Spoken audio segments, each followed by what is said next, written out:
Ahojte priatelia, zdraví vás ProMeister Vladimír. A tu je videjko, ktoré som vám slúbil už minulé.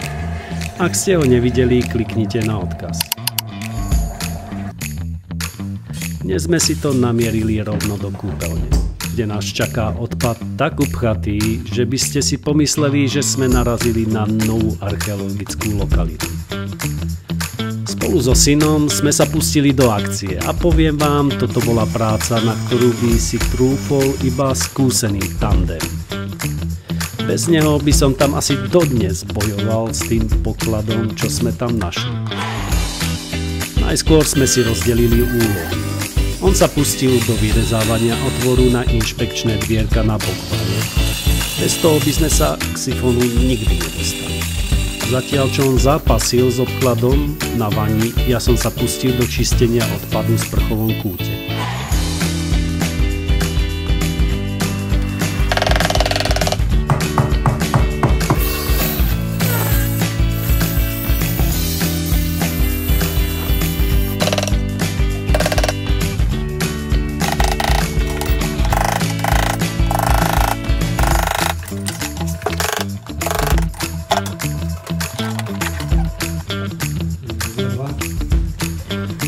Použil som naše osvedčené kombo profi mašiniek, ktoré vyriešia aj tie najťažšie zadania. Kombinácia, ktorá funguje ako dynamit na všetku tú špinu, čo sa tam roky hromadí. A verte mi, niektoré veci, ktoré z toho vychádzali, boli povedzme, že radšej nebudem opisovať.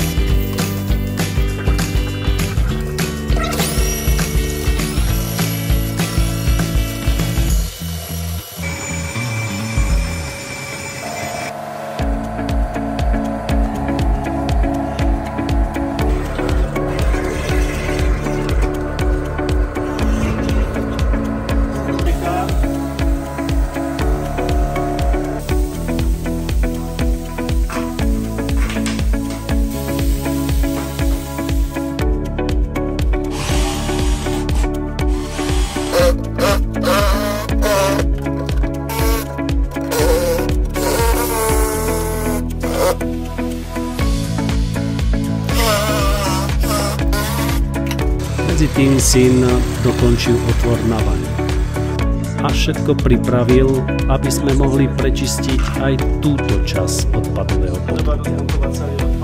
Prišiel čas rozobrať sifón pod vaňou.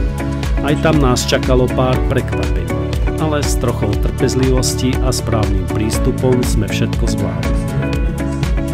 Pustili sme sa do záverečného čistenia odpadu pod vaňou. Vďaka tomu, že som predtým vyčistil tú najkritickejšiu časť zo sprchového kúta, v tomto prípade to už bola len otázka chvíle. Stačilo pretlačiť posledné zvyšky odolávajúcej pevnosti nečistôt a odpad bol konečne čistý.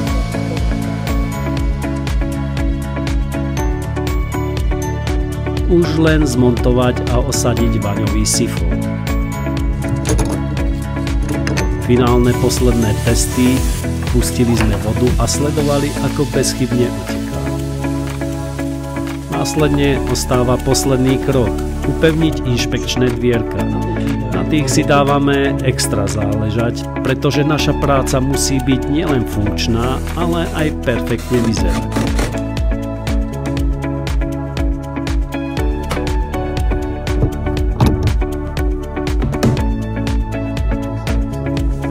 Maličky sa blížime do cieľa. Balíme našu výbavu, všetko dôkladne upraceme a priestor upravíme tak, ako keby sa tam nikdy nič nedialo.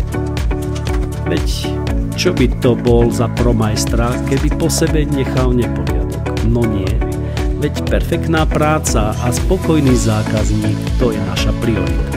Tak čo poviete, priatelia? Ak máte podobný problém, neváhajte ma kontaktovať. Ak sa vám video páčilo a nechcete, aby vám ušli aj ďalšie diely, nezabudnite dať like, potvrdiť odber môjho kanála a zapnúť si zvonček. Ďakujem za pozornosť, priatelia, a vidíme sa na budúce. Váš ProMeister Vladimír.